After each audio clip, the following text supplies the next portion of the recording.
자, 이제 2시가 돼서 기다리시던 강연회를 시작하도록 하겠습니다. 안녕하세요. 오늘 강연회 사회를 맡은 국립중앙박물관 강경남입니다. 네, 어제 오늘 그 폭우가 쏟아지는데도 불구하고 이번 이용준 관장이 들려주는 조선전기 미술 특별 강연에 참석해 주신 모든 분들께 진심으로 감사드립니다. 저희가 이번 강연은 그 특별전 새나라 새미술 조선전기 미술 대전의 연계 강연으로 마련되었습니다. 주제는 조선전기 미술의 시대 정신과 예술적 가치를 주제로 합니다.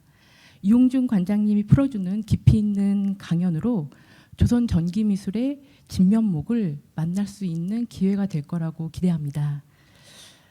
강연 전에 이용준 관장님을 간단하게 소개해드리겠습니다. 관장님은 1981년 동아일보 신춘문예 미술평론으로 등단하셨고요. 영남대 박물관장, 명지대학교 문화예술원장, 문화재청장, 한국학중앙연구원 이사장 등을 역임하셨습니다. 국립중앙박물관장님으로 임명되기 전까지는 명지대학교 미술사학과 석좌교수로 재임하시면서 연구와 후학 양성에 줄곧 힘을 기울여 오셨습니다. 지금부터 국립중앙박물관 이용준 국립중앙박물관 관장님의 강연을 듣도록 하겠습니다. 박수로 맞아주세요.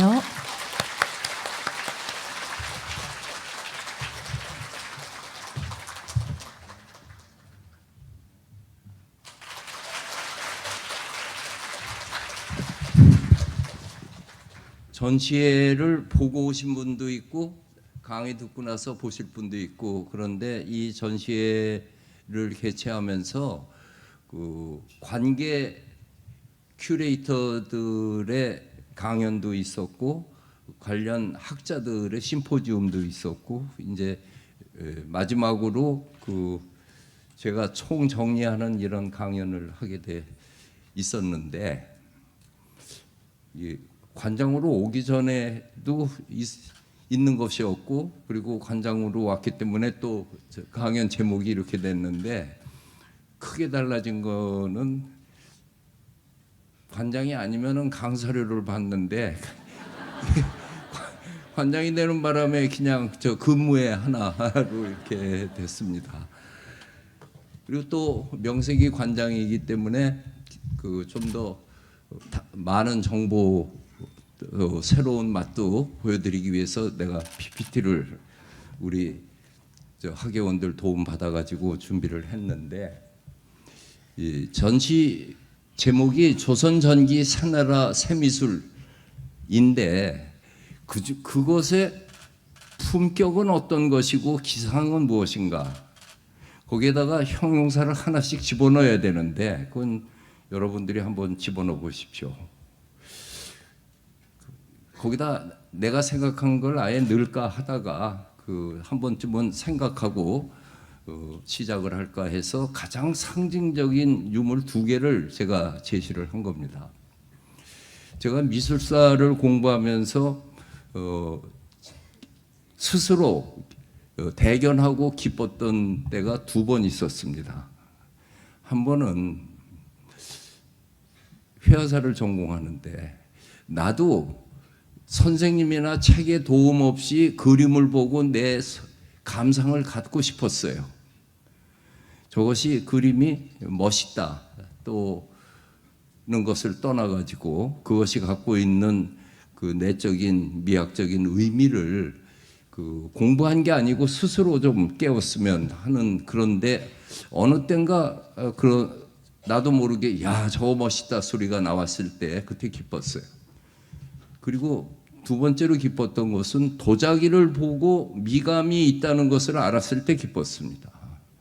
나는 병은 다 저렇게 생긴 줄 알았어요. 그랬는데 도자기에 보면 저렇게 생긴 병은 저거 하나뿐이에요. 뭐가 달라도 다릅니다. 그리고 그 시대 양식이라고 하는 게 있어서 어떤 시대에는 저런 병이 유행하지만 어떤 때는 저거하고 다른 형태의 병이 유행하는데 그것이 이제 양식의 흐름인데, 어느 시점인지 모르는데 한 100년 단위로 끊어놓고 보면은 달라지는 것이 눈에 보입니다. 우리가 몇 월 며칠자로 가을이 오는지 모르지만 더위 지나고 나면 언젠가 가을이 오는 거와 마찬가지로 그 양식이 싹 변해요. 그것이 그 눈에 들어왔을 적에는 도자기의 아름다움과 그것의 품격과 기상이 자연히 그 느껴지게 되고, 또 그것을 느끼기 위해서 박물관에 가서 유물을 더 오래 보는 스스로의 시간을 갖게 되는데, 내가 생각하는 품격은 조선 후기와 달리 조선 전기의 도자기에는 아주 고귀한 품격이 있어요. 고상하다고 얘기할 수 있는 품격이 있어요. 그리고 그 기상은, 내가 이 기상이라는 제목을 지어놓고 우리 직원에게 기상의 뜻을 아냐? 그랬더니 애국가에 나오는 거예요. 그러더라고. 그치? 애국가 4절에 이 기상과 이 마음으로의 그 기상. 그게 어떤 기상이었을까?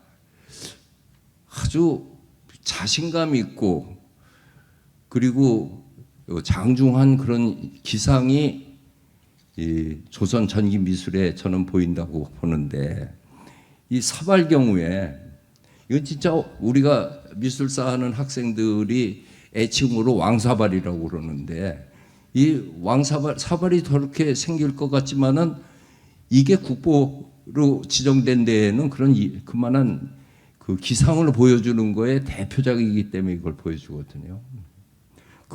그것을 여러분들도 다 느끼기를 희망하면서 오늘 조금 세게 공부할 테니까 각오하시고 보십시오.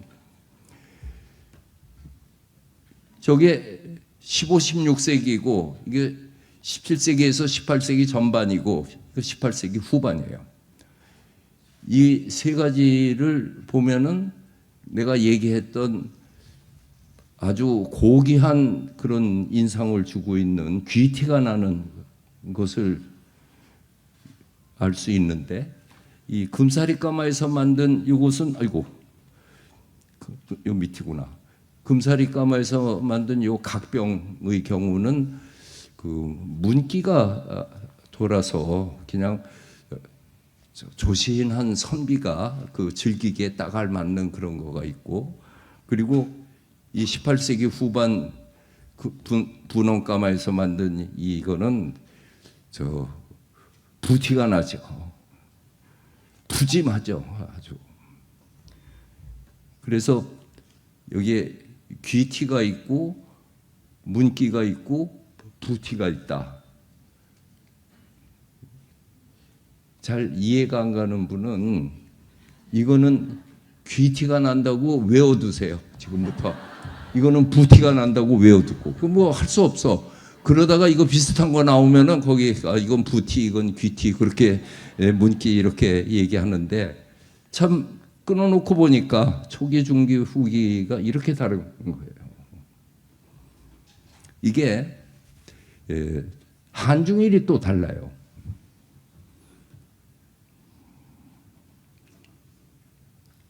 이게 조선이고 일본이고 중국이에요. 우리가 저 느낌으로도 알 수 있죠.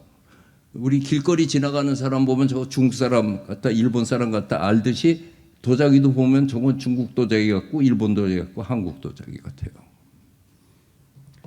야나기 무네요시가 조선의 미술은 선에 있다라고 한 것으로 책에 나오고 그렇게 알고 있는 사람이 있는데, 그분이 그렇게 말한 건 맞지만은 풀 센텐스를 얘기를 하면은 미의 3요소는 형태와 색채와 선인데, 한중일 3국의 미술이 비슷하면서 각자의 개성을 갖는 것을 보면은 중국의 미술은 형태미가 강하고 일본 미술은 색채가 강하고 한국 미술은 선이 강하다고 그랬어요. 그래서 이 형태미가 강하기 때문에 그걸 강조하다 보면은 과장도 들어가게 되고 위험이 들어가고 하는 그런 그 분위기를 주고, 일본 도자기는 워낙에 그 밝고 명랑하게 만들어 놓는 그 색채 감각이 있고, 조선 도자기뿐만 아니라 건축 모든 것에는 그 선율이 아름답다. 그래서 이 중국 도자기는 보게 되면은 가까이 놓는 게 아니라 어디 저 위에다가 놓고서는 멀리서 선반에다 놓고 보고 싶어진대요. 그 짜장면 집 가면 그 선반에 도자기들 이렇게 놓은 거가 다 그 정서에서 오는 거예요. 일본 도자기는 보면은 옆에 놓고 쓰고 싶대요. 거기다가 저 정종 한 잔 딱 먹으면. 조선 도자기는 선이 아름답기 때문에 어루만지고 싶어진답니다. 그 조선 미술이 선이 갖고 있는 불가사의한 그 친근감, 그게 조선미의 특질이라고 문혜요 씨가 그렇게 얘기를 했던 거예요. 참 그 탁견입니다. 이론적으로 공부하는 미술사가 아니라 감성적으로, 감각적으로 그 해온 거예요. 이게 어느 장르보다도 이 도자기의 경우에는 생활의 아름다움이었고 그 시대 사람들의 정서가 가장 정직하게 반영된 거거든요. 저 도자기를 만든 사람 어느 도공도 400년 후, 500년 후 후손이 이걸 미술로 박물관에 갖다 놓고 감상하고 이야기하려고 생각하지 않고 그렇게 썼을 뿐인 거거든요. 그게 시대 양식이죠.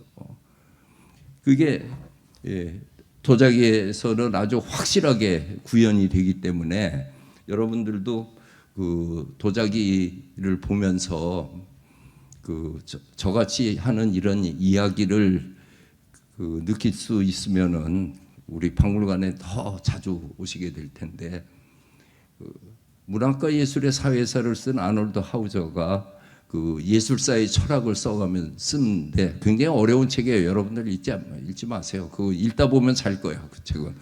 근데 그 중간중간에 아주 아름다운 그 문기들이 있는데 그 중에 하나가 모든 예술품은 자기가 갖고 있는 탄생과 자기가 만들어지는 내력을 갖고 그 자체가 갖고 있는 아름다움이 있는데 그것은 오직 그것을 들으려고 귀를 기울이는 사람한테만 이야기를 해준다. 그렇습니다. 그 들으려고 하는, 보고서 느끼려고 하는 사람만이 그걸 느끼는 것이지 아무한테나 소리내서 얘기해 주지 않는다는 거거든요. 그게 제가 도자기하고 불교미술하고 회화 세 가지를 여기 한 것 중에서 도자기를 먼저 강의하는 것은 우리가 그런 마음으로 우리 미술품을 대하면서 깊이 있게 가기를 원하는 겁니다. 저 아까 본 옥호춘이라고 불리는 아름다운 병이 만들어지는 과정 속에서 상감청자부터 이야기해야 돼요. 이 화면이 잘 보여요? 불을 끄면 더 잘 보일 텐데 그냥 이대로 해요? 괜찮아? 아무튼 알아서 해요. 난 할 테니까. 상감청자 운항문 매병, 참 그 국보 중에 국보죠. 대구에 있는 간송미술관 만든 데 가서 보면은 그 도자기실에 한쪽에 이거 하나 하고 그리고 이 진사체 나비 문양 있는 큰 병, 그 두 점이 딱 있는 거예요. 그게 조선시대 최고 가는 그 명작과 고려시대 최고 가는 명작 두 점이고 나머지들은 이제 쫙 이렇게 배치되어 있는데 이런 상징성을 갖는 거에 이 매병이 갖고 있는 그 라인도 아름답지만 특히 문양 구성을 보면은 그 문양이라고 하는 거는 그 시대 사람들이 좋아하는 것이 대중적 검증을 거친 겁니다. 그 고려 사람들이 좋아한 저 문양은 한떨기 국화꽃, 청자실 가보세요. 탁잔 위에 국화꽃 하나만 탁 있는 게 있죠. 그리고 띠 문양은 모란 문양으로 해놓고 또 새털구름과 학, 이게 고려 사람들이 갖고 있는 참 고고한 서정을 얘기하는데 운항문, 학과 새털구름 이거 문양이 아주 제일 많아요. 그런 중에 이제 그 도공에 창공에게 아니면 도공 또는 누군가가 요구했든지 창공에 가득 찬 새털구름과 학을 디자인하라고 또 하려고 한 것에 그 가장 절묘한 작품이 이 작품이 된 겁니다. 이 새털구름과 학을 많이 그리면 어지러워요. 적게 그리면은 꽉 찬 느낌이 안 들고. 그래서 이 도공이 쓴 기법은 동그라미 원창을 6, 7이 42개를 간격 맞게 이렇게 벌려놓고 난 다음에 원창 안에 있는 학은 위로 해서 올라가고 원창 밖에 있는 학은 아래쪽으로 해서 내려옵니다. 그러니까 디자인의 생명이 통일성과 변화거든요. 변화가 너무 많으면 어지럽고 통일성이 너무 강하면은 딱딱해지는데 그것을 절묘하게 원창으로 해가지고 학이 올라가고 내려가고 한 것을 본 겁니다. 처음부터 이거 아셨으면은 참 대단한 건데, 그렇죠? 근데 얘기 듣고 보니까 학이 올라가고 내려가죠, 그렇죠? 이렇게 멋있게 만들었는데 1350년 무렵에 왜구들이 창궐을 해가지고 해안면에서부터 40리 이내에는 위험해서 살 수가 없었어요. 결국 그 왜구가 창궐하고 하는 과정 속에서 고려가 결국은 망하게 되는데, 근데 그 옛날에 사또라고 하는 것을 목민관이라고 한 것은 사또가 지키는 거는 그 땅을 지키는 거가 아니라 그 땅에 사는 사람을 지키는 겁니다. 사람의 삶을. 그렇기 때문에 그 생명을 보존하기 위해서 해안변 40리 이내에 있는 사람들을 다 소개시킵니다. 이 소개가 미팅하는 소개가 아니고 그 멀리 안전한 곳으로 피난시켰습니다. 그래서 상감청자를 만든 강진과 부안에 있는 가마가 폐쇄되고, 그리고 그 도공은 어디론가 흩어져서 살아야 되는데 도공은 그 당시에 천민이었기 때문에 자기 땅을 가질 수가 없으니까 심신 산골로 들어가 가지고 옛날에 자기가 해왔던 방식대로 청자를 굽는 거예요. 이 청자라고 하는 거가 재료는 점토고, 그리고 가마에다가 불을 지펴 놓고 1350도에서 구우면 청자가 되는 거였으니까 우리나라 땅 어디 가나 그 기울기 10%의 등유 자리가 있고, 에너지는 나무를 베서 떼우면 되니까 있고, 그리고 점토라고 하는 거는 다 있어요.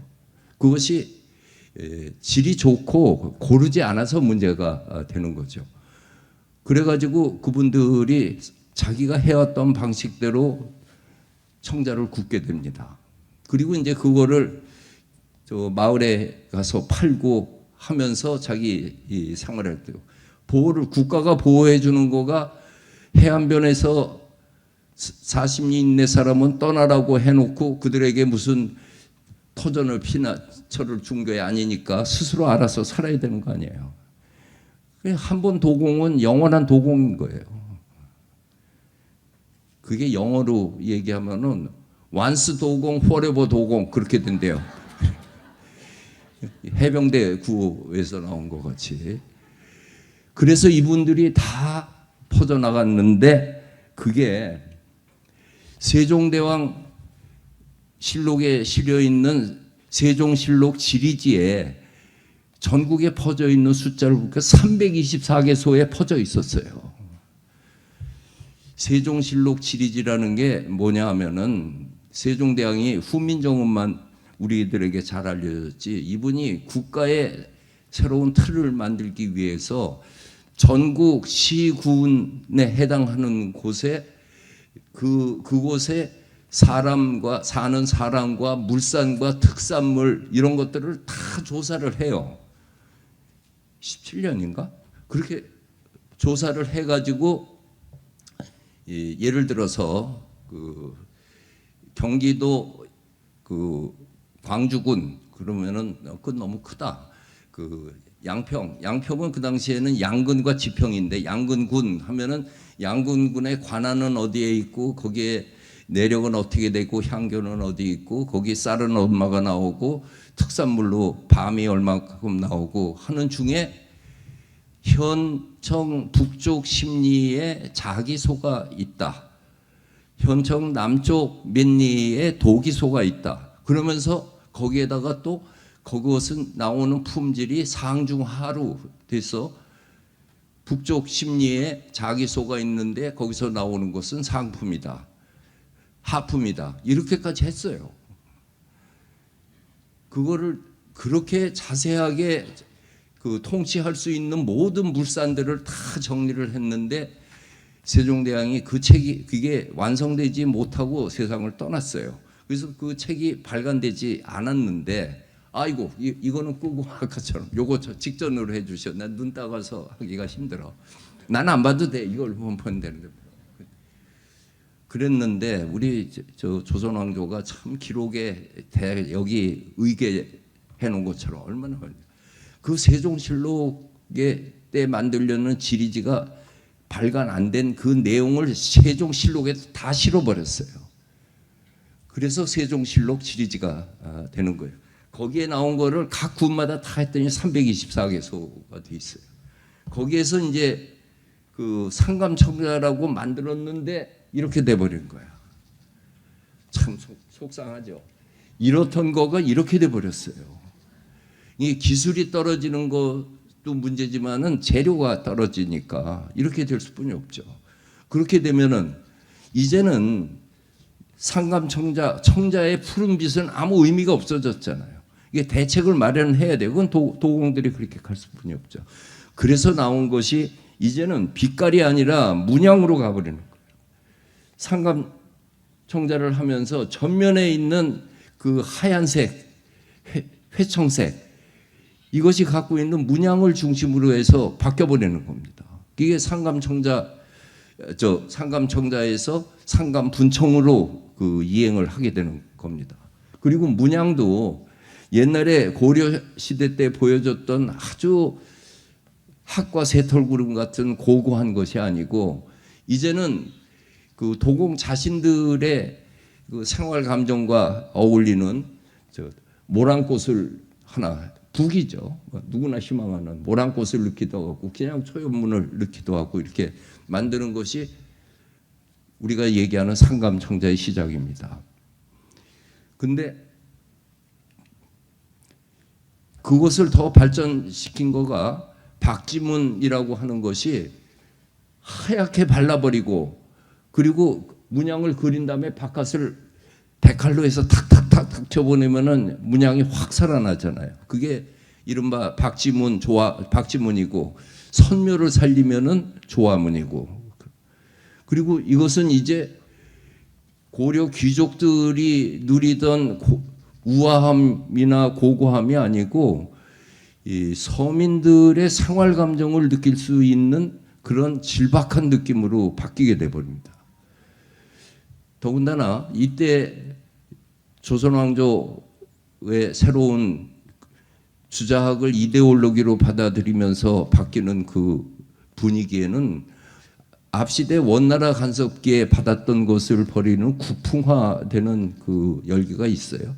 세종대왕이 우리 종묘 제례학을 갖다가 중국풍을 다 없애버리고 당신이 작곡해 가지고 정대호 보태평이라고 하는 그 음악을 작곡한 것도 그런 분위기죠.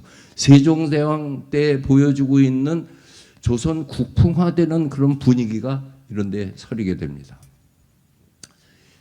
이런 얘기하면은 도공들이 뭐 그렇게 유식한 그 생각을 했겠냐 이렇게 얘기하는데 공예의 경우 기술을 제공하는 거는 도공이지만은 그 미감을 제시하는 거는 사용자입니다.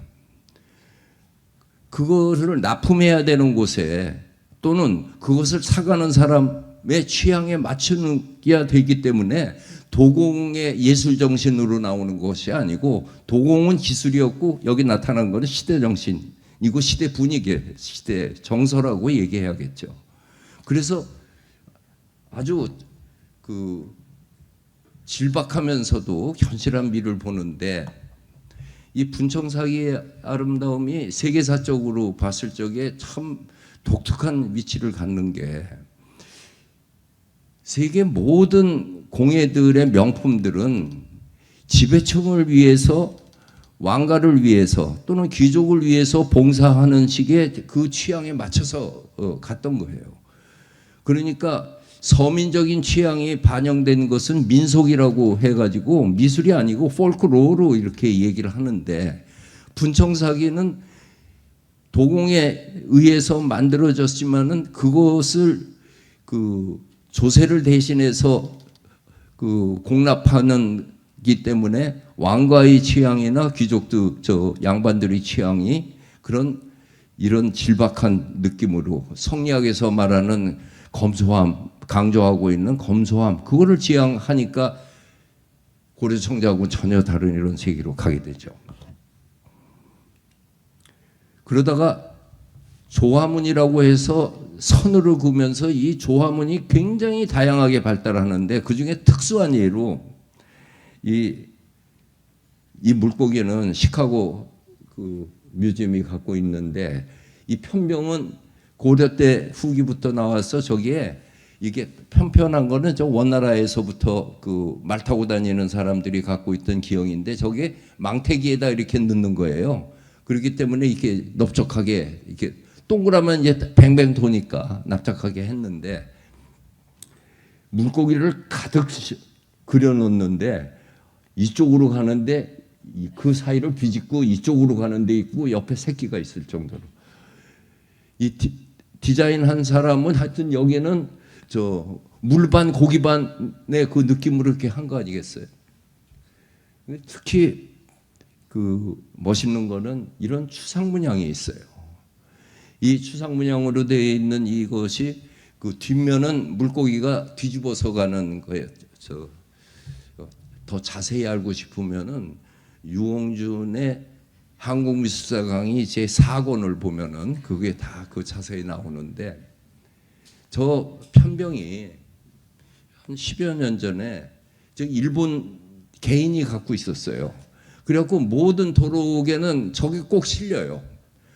일본 개인이 갖고 있는데, 그래서 그게 뉴욕 크리스티의 경매에 나왔어요. 그 나올 적에 우리 돈으로 한 그 2, 3억 정도로 시작했을 거예요. 결론은 30억에 낙찰됐어요. 근데 그 다행히도 그걸 낙찰받은 사람이 누군지 모르지만 인코리아야. 국내로 들어왔어요.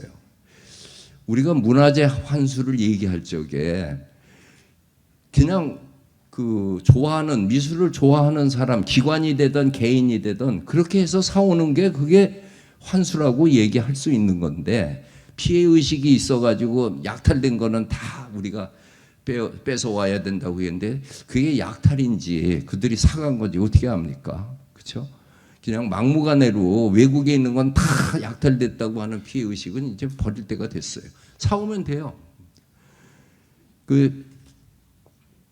이렇게 만들다 보니까 분청사기처럼 자유로운 조형을 구사한 장르를 볼 수가 없어요. 이걸 그림이라고 그렸는지 아무튼 이렇게 그리고 이 회칠도 그냥 붓질로 슥슥슥 하고 말. 이거는 굉장히 그래도 정성을 들인 거예요. 좋아. 아주 극단적인 예를 보면은, 야, 이건 이런 앵포르멜이 없지. 그냥 마구 걷어요. 근데 이 그림은 이게 은행잎을 그렸나 나뭇잎을 그렸나 했는데, 이 그림이 에서 가만히 봤을 적에 퍼펙트한 미를 보여주는 것 못지않은 우리들에게 호소해 주고 있는 미감이 있어요. 분명히 멋있어요. 근데 저렇게 못 그리면서도 그림을 그릴 수 있는 용기는 참 가상한 건데, 그들로서는 어쨌든 그 자기가 갖고 있는 정서 표현을 이렇게 해놓은 것이 우리 분청사기의 자유로운 조형미를 걸 수 있는 거고, 우리 조선 전기 새나라 새미술 속에서 분청사기에 각각 보면은 수백만 개가 똑같은 게 하나도 없습니다. 그런 분위기 속에서 만들었던 거죠. 그랬는데 궁중에서 사용하고 있는 그릇들이 엄청나게 많은 거거든요. 또 도자기는 또 깨진다는 속성도 있잖아요. 그리고 외빈을 맞이할 때나 궁중에서 파티할 때나 그 그릇 수요를 각 지방에 있는 데다가 그 세금 대신에 도자기로 해서 세금을 내게 하면서 이제 받아들이는데, 그때 그 다량으로 생산하면서 만들어진 게 인화문입니다.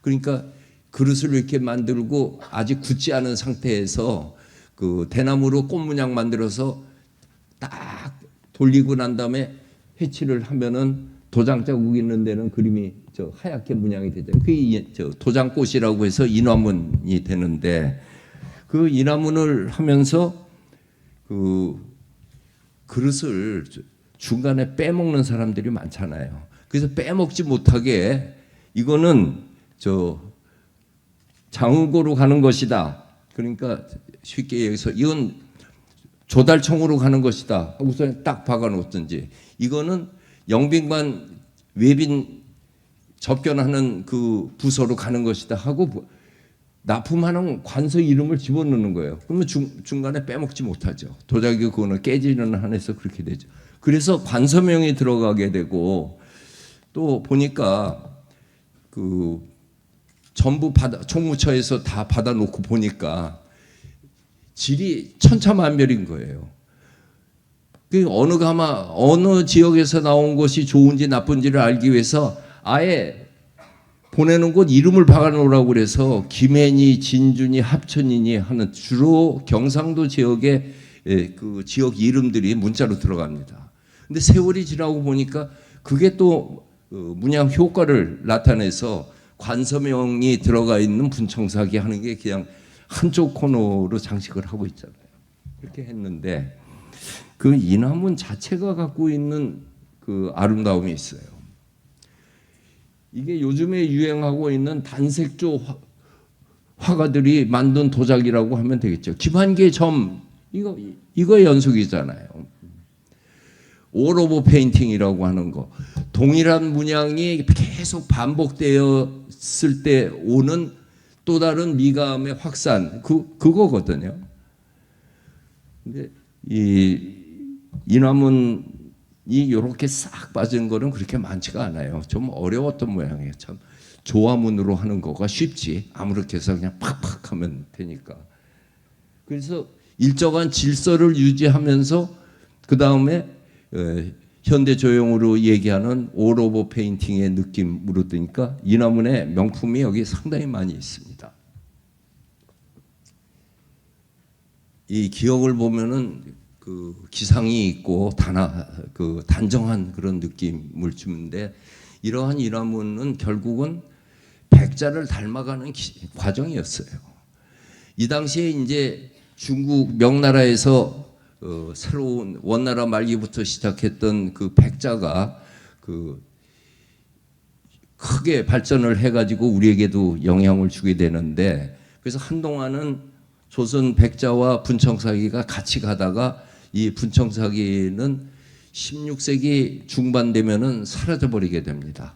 그리고 백자의 시대로 가게 돼요. 그 과정 속에서 인화문 말고 이 계룡산까마라고 하는, 지금 저 계룡대가 있는 삼군 사령부가 들어가 있는 학봉리, 그 계룡산 밑에 있는데, 거기에 계룡산 밑에 마을을 이렇게 도자기 체험학교를 만드는데, 중요한 것은 이 계룡산 까마에서 만든 것은 다 이렇게 벡터로 들고 난 다음에 철화로 그림을 그려가지고 이 분청사기 철화문은 전부 계룡산 까마입니다. 그 양도 굉장히 많아요. 분청사기는 자기에게 걸맞는 안료를 개발을 못했는데 계룡산 까마만 석간주라고 하는 이 철서 문양을 구사를 했거든요. 이것이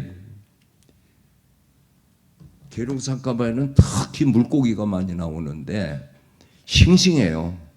그리고 그림의 붓이 굉장히 빠릅니다. 그 이유는 이 석간주로 나온 저 철사 안료라고 하는 거는 굉장히 빨리 번져요. 그러니까 번지기 전에 확 꺼야 되거든요. 브러쉬력이 강할 뿐이었고 형태미도 줄어드는데 여기에 뭐 때문에 이렇게 물고기를 많이 그렸는지는 수수께끼예요. 알 수가 없어요. 우리의 이제 상상력으로 추정할 수뿐이 없는데 물고기를 그려서 싱싱해서 보인다. 또 그것 때문에 뭐 아름답다 이런 것도 있는데 이런 거는 우리 젊은 학생들한테 물어보면은 기발난 대답이 나오는데 영남대 있을 때인데요. 걔네들은 선생님이라고 그러는 건 난 못 들어봤어. 샘 그리고 딱 부르고 나서 이거 술병 아니교? 그랬더니 술병이다. 그랬더니 술에는 회가 맛있지 않습니까? 어찌됐든 운항문 같은 고귀한 문양이 아니고 생활 속에서 있는 그 문양들 들어가는 중에 그렇게 그 물고기 문양이 있고 이 오사카 동양도자관에 있는 이거는 아니 선으로 구획을 걸어놓고 지느러미가 밖으로 빠지는 것도 뭐예요? 그렇게 구속받지 않고 능숙하게 그림을 그렸던 거죠. 싱싱해요. 근데 일본 사람들이 우리 조선 도자기를 좋아하는 중에서도 좋아한 거가 계룡산 철화분청입니다. 그리고 철화분청 중에도 물고기가 나오면은 아주 값이 급하게 올라갑니다.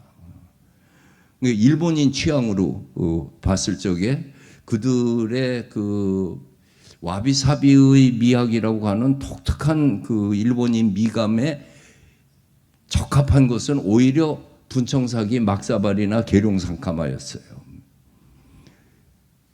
그것은 생산지가 어디든 자기네들 취향에 맞으니까 수입해서 그렇게 해가잖아요.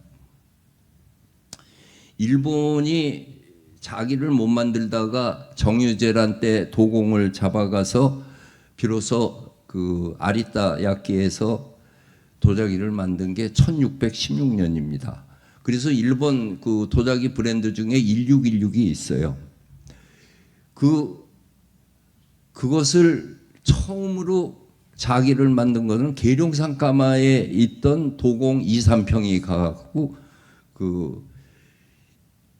이즈미야마에서 카오린 광산을 발견해 가지고 그래서 아리따야끼를 만든 게 일본이 이제 비로소 자기의 세계로 들어오는 길이었고 2~3평은 도조 2~3평으로 신사에 모셔져 있는 걸로 되죠. 그때 간 분이 여기에서 끌려갔던 분이었습니다. 계룡산가마에는 그런 깊은 내력을 갖고 있어요.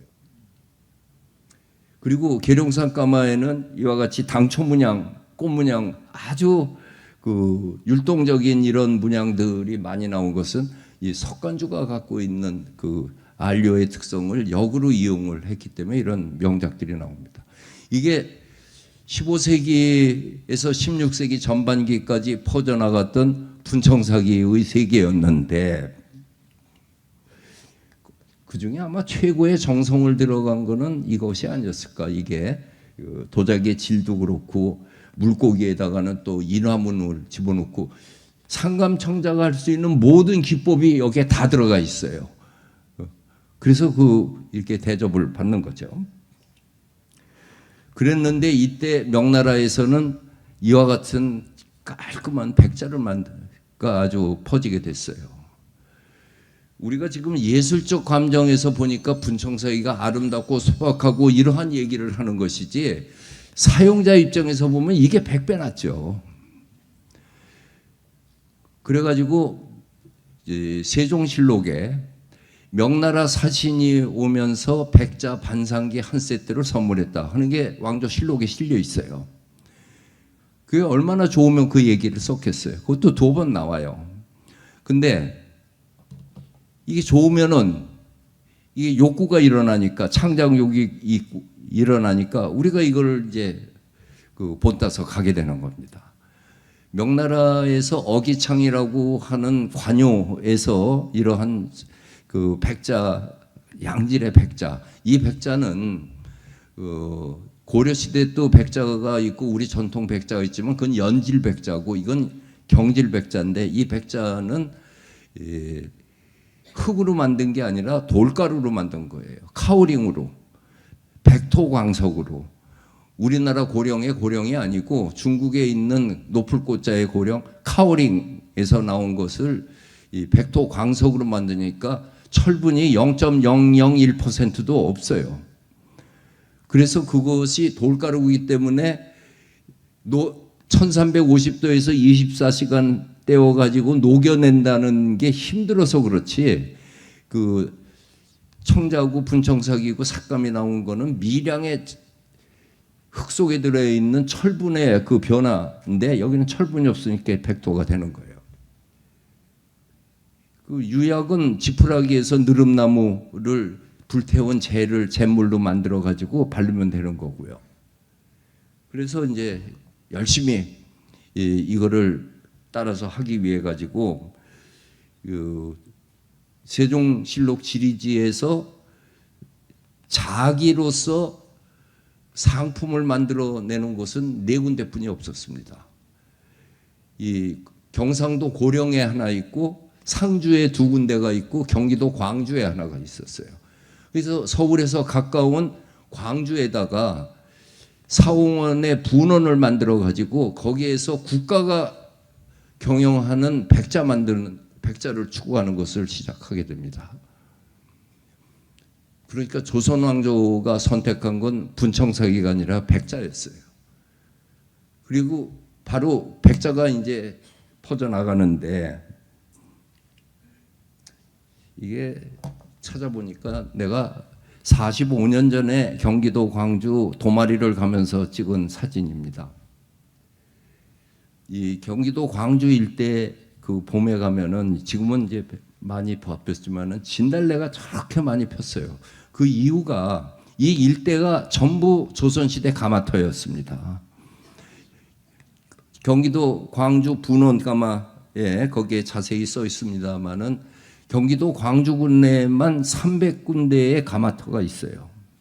근데 이 300군데의 가마터가 300개의 가마가 동시에 있었던 거가 아니고, 이 가마는 보통 10개의 가마가 한 군데에서 주변에 있는 나무를 베어가지고 그 가마를 우지하다가, 이 주변에 있는 게 다 하면은 저 심리 바깥에서 뗄나무를 와야 되잖아요.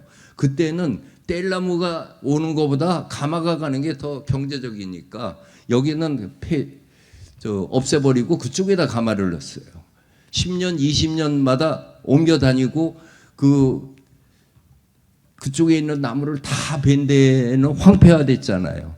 거기에 이제 화전을 놔가지고서 농사를 짓기도 하는데, 황폐한 땅에서 가장 대한민국 삼천리 강산 황폐한 땅에서 생명력을 갖는 것은 소나무와 진달래뿐입니다.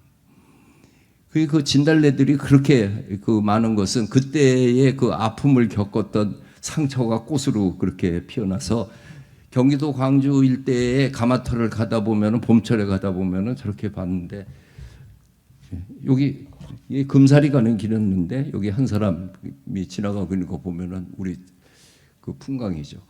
그런 중에 그 분원을 관여로 운영을 하면서 백자를 만드니까 금방 따라잡아요. 이런 왕사발이 나오는 거예요.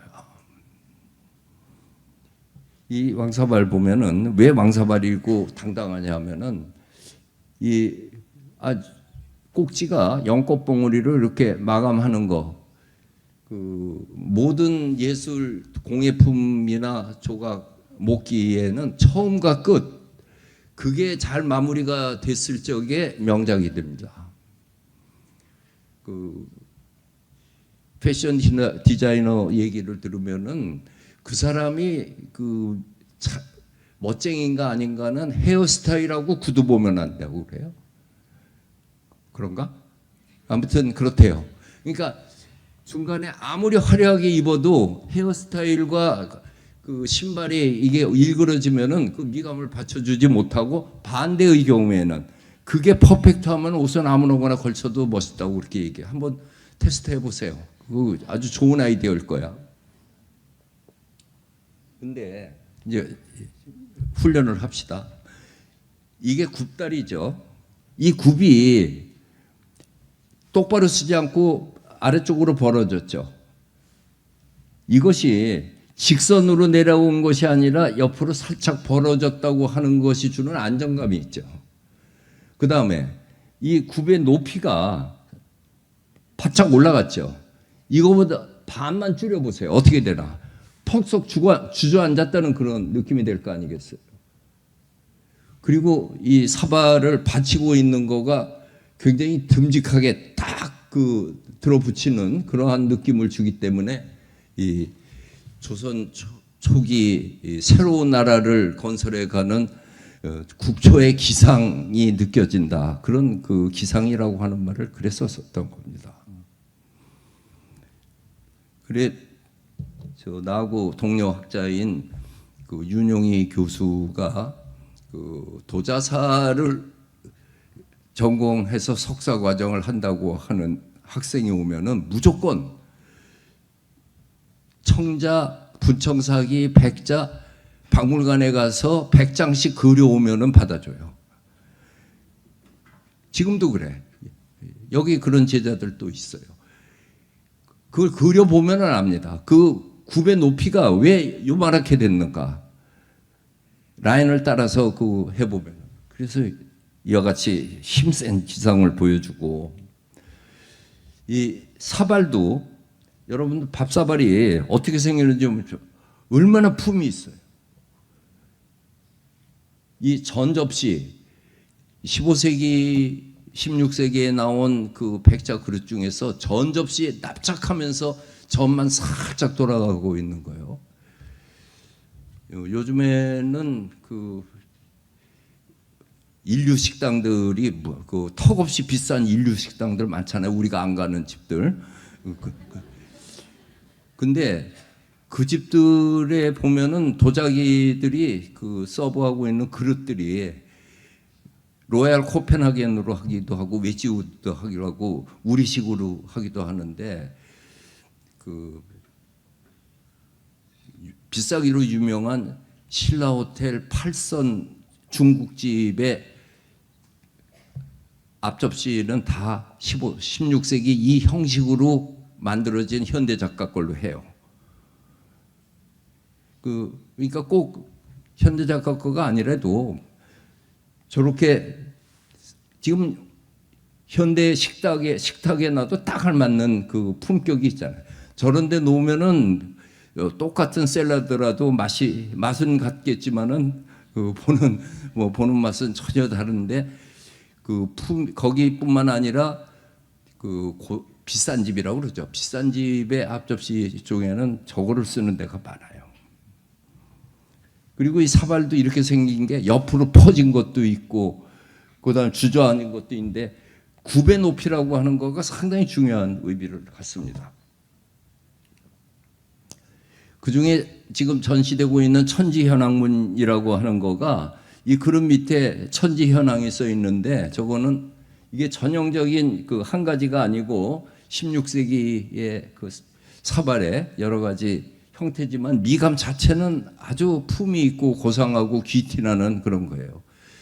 경복궁 강령전 임금이 근무하고 있는 사정전 앞에 있는 행각을 보면은 천지현황 우주홍황이라고 글씨가 써 있어요. 그게 창고입니다. 그래서 이거는 천창고로 가고 이거는 황창고로 가고 창고예요. 그 창고에는 도자기도 있고 목기도 있고 비단도 있고, 그러니까 그 임금이 갖고 있는 내탕금이라고 얘기하는 거, 요즘으로 얘기하면 옛날에는 그걸 기밀비라고 그랬고, 또는 업무 추진비 같은 거고, 요즘으로 법카에 해당하는 것 같다. 그 창고가 있는데 그 창고로 들어가는 거예요. 그래서 이 16세기의 그 백자가 갖고 있는 그 아름다움을 확실하게 알려주고 있는 거죠. 이게 이제 옥호춘이라고 불려지고 있는 가장 전형적인 병인데, 그 병의 목의 높이라든지 또 굽이 이거보다 좁거나 낮거나 또는 더 높을 수도 있고 한데, 아름다운 그 곡선미를 쥐고 있고, 또 이렇게 만들었을 때 병으로 따를 적에 실용적인 거하고 동반이 돼서 가장 전형적인 그 16세기 조선 전기의 아름다움도 대표하는 그 백자가 됩니다. 근데 이 백자를 사용할 적에 좀 목에다가 이 노끈을 이렇게 매 가지고 이렇게 걸어 놓기도 하고, 그리고 들고 다닐 적에 끈을 매 가지고 이렇게 해서, 그건 중국도 마찬가지라 이태백이 그 동자를 시켜서 술 사러 보냈는데 그놈이 안 오는 거예요. 그래서 쓴 시가, 그도 노끈을, 술병 든 끈을 뒤에다가 얽어매고 먼 산을 보면서 오고 있겠지 하고 술 사러 간 것을 기다리는 그 시가 있어요. 그랬더니 우리 조선시대 미술의 그 유머 감각은 아주 은근히 웃기는데, 어느 도공이 여기에다가 그 백자에다가 아예 그 끈을 하나 그려버렸어요. 이렇게. 그게 이게 끝무늬 병입니다. 그 철사로 석관주로 해서 탁 해서 이렇게 딱 돌렸잖아요. 제가 명진에는 미술사학과고 영남대에서는 미술대학 선생이었는데, 그 두 전공에 따라서 내가 가르치는 미술사 내용이 조금 달랐어요. 그거는 하나는 감상과 미감을 중심이고 미술사는 사학으로서 가르치는 거니까. 근데 미술대학 학생들에게는 그 굳이 미술사적인 팩트나 이거보다도 거기에서 느끼는 감동인데, 이제 시험 문제를 낼 때 선생들이 시험 문제를 낼 때 보면은 그가 가리키는 교육의 방향이 어디 있는가가 그 시험 문제에 있는데, 그 중에 한 문제는 공부 안 해와도 쓸 수 있는 문제를 내줍니다. 그러니까 금방 나가지 말고 그거는 이제 그 쓰게, 뭐라고 써도 정답은 다 같은 거. 그 중에 하나가 내가 그 한국미술사 이번 학기 강의들 중에서 가장 인상적이고 아름답다고 느낀 작품 하나를 들고 왜 그거를 들었는지를 설명하시오. 그건 이제 마냥 쓸 수도 있잖아요. 그랬는데 그 영남대 학생 하나가, 미술대학 학생, 그 조병장이라는 별명이 있는 그놈인데, 그놈이 공부는 맨날 안 하면서도 또 인간미는 굉장히 있는데, 거기에 답안지에다 썼는데 3번 문제 답을 썼는데 샘 하고 점을 딱 찍고, 나는 미술사에서 뭐라고 부르는지 모르지만은 백자 넥타이 병이 마음에 들었습니다. 그래요. 이거 진짜 넥타이야. 근데 넥타이에 아무 그 의미도 없는 건데 그 멋으로 했으니까. 그래서 내가 이걸 조선일보에 국보술래 쓸 때 그 이 백자 넥타이 병에 대해서 그 유머를 썼는데, 그 다음부터는 이제 미술사 하는 사람들은 넥타이 병으로 그 통하죠. 멋있죠. 멋있. 이 모든 유물은 그것에 대한 해석과 그것에 대한 에피소드의 역사도 함께 포함하는 겁니다. 그 넥타이 병이라는 말 한마디가 이 병에서 주고 있는 의미, 그리고 우리에게 인상 주는 거는 오래 가잖아요. 우리 저 이건희 콜렉션에 들어와 있는 거하고는 달리 저 오사카 동양 도서관에 있는 건데, 야, 이거는 진짜 현대적인 조형이죠. 조형이에요.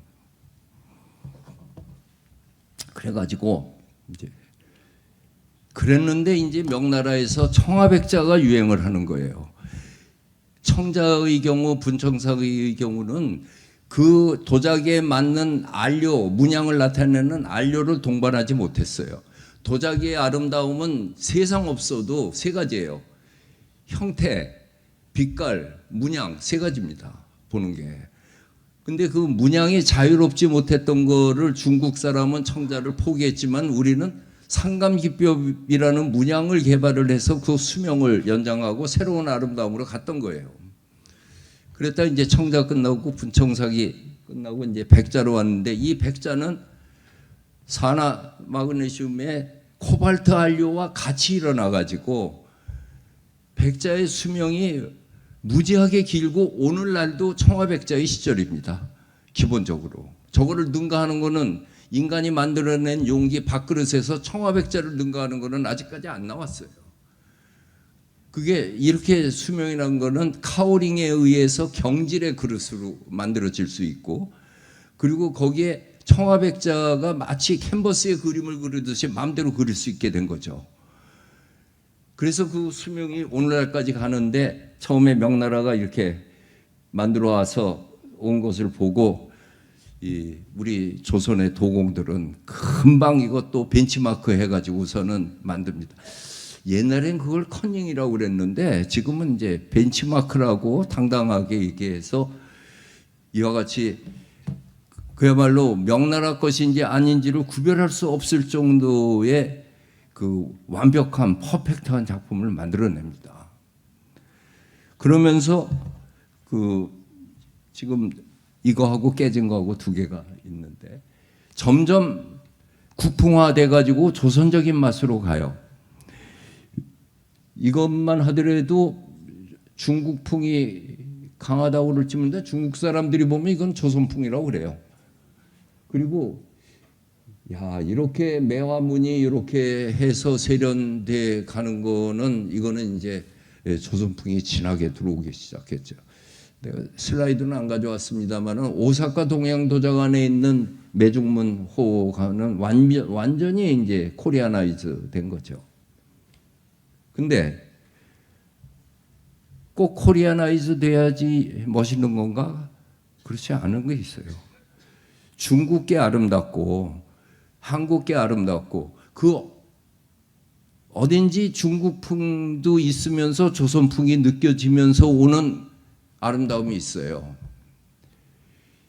중국 거가 갖고 있는 꽉 짜인 것 같은 압박할 것 같은 디자인을 조선적인 풀어진 거하고 둘이 만나니까 조선적인 편안함도 있고 중국적인 완벽함도 있고 해서 나오는 그 미감이 어쩌면 이런 걸 거예요. 멋있잖아요.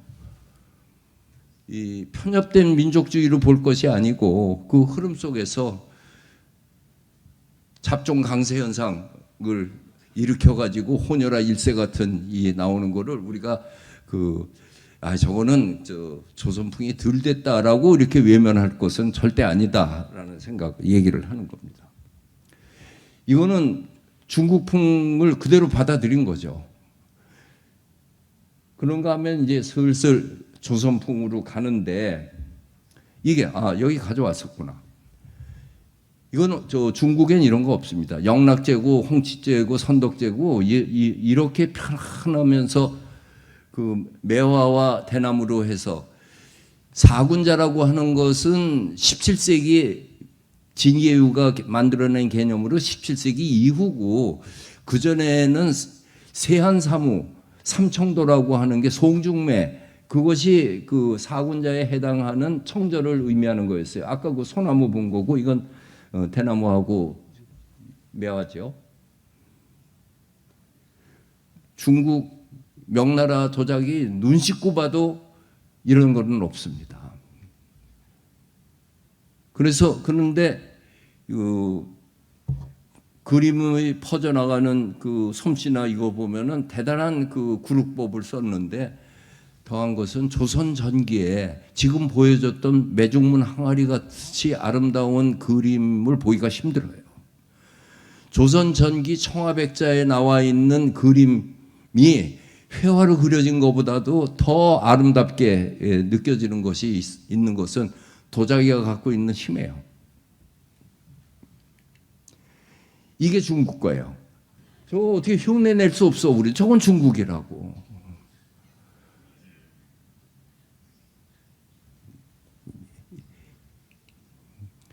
그래도 이 백자의 최고 가는 그 16세기의 상징어는 옥고춘 병에다가 전 접시에다가 귀잔. 이 한국 조선 전기 미술의 명장면이라고 그렇게 얘기하고 싶어서. 근데 여기 이제 청화백자로 그려야 되잖아요. 그 대표적인 것이 망우대잔입니다. 여기에 가운데에다가 망우대라고 하고 들국화 하나에다가 벌 날리고 있잖아요. 여기 위에 올라앉았을 잔은 이런 잔이었을 거예요. 매화문예왕과 대나무가. 그래서 이 망우대 잔받침에 잔을 해서 한 잔 드시라고 해서 잔을 탁 뜨니까 근심을 잃어버리는 받침 딱 써 있잖아요. 네. 망우대 커피 세트 잔 세트 만들면 내가 하나 살 것 같아. 그게 차가 됐든 술이 됐든 근심을 잃어버리는 대. 그런 거 하면은 이 그림도 소탈하게 아주 조신하게 가을 서정을 느끼게 해주는데 이 그림 속에서 더 조선적인 것은 전접시 옆에 연주문을 동그라미를 그리는데 일본 사람이 그리면 저거 도장을 찍듯이 콤파스로 딱 다 돌렸을 거예요. 그런 거 있을 거야. 뭐 저 일본에 가면은 이거를 이렇게 그 전접시에 테두리를 하면서 붙이고 갖고 하다가 아니 좀 모자라면 한 번 더 찍지 이게 뭐 여기까지 간신히 해가지고서는 근데 그건 디자인의 취지가 완전히 바뀝니다. 저게 도장을 찍듯이 똑같은 거 돌릴 때는 어떻을까요? 그게 더 멋있을 수 있었을지 모르지만 아무튼 우리 선조들은 이렇게 풀어진 것을 좋아했어요. 이번 전시에 크게 강조는 안 됐습니다만 좀 있지만은 명기, 임진왜란 전후 특히 16세기 말에 이 소꿉장난 하듯이 이 명기들을 그렇게 많이 묻었어요. 그 중에서 특히 청화백자 명기들의 경우에는 진짜 작은 것 속에 큰 게 들어있다는 소중 현대의 미학을 그대로 보여줍니다. 작기 때문에 더 아름다운 거예요. 이게 어느 대가의 무덤 속에서 일괄 세트로 나온 건데 이거 완전히 소꿉장난이에요. 명기들 세트가 있는데 이게 18세기 가면 다랑아리가 나오면서 전혀 다른 또 다른 세계로 가는 거죠. 문기가 있고 부티가 나는 거는. 근데 내가 뭐 때문에 이렇게 열심히 하는지 시간이 지금 1시간이 지났는데 이제 도자기 했으니 어떡하지? 다시 한번 복습해서 15세기에 귀티가 나고 문기가 있고 부티가 나고 이것에 여러분들은 그 아름다운 이데올로기의 대전환을 해서 성리학을 바탕으로 해가지고 새로운 나라를 만들어가는 그 기상과 고귀함이 들어있는 조선 전기의 미술 도자기로 보는 거였습니다. 아무튼 강의하는 사람보다 나는 1시간 강의는 하지만은 1시간 강의는 못 들어요. 힘들어서. 그래서 여러분들을 위해서 10분간 쉬고 그 다음에 뒤를 이어가겠다. 10분간 쉬겠습니다.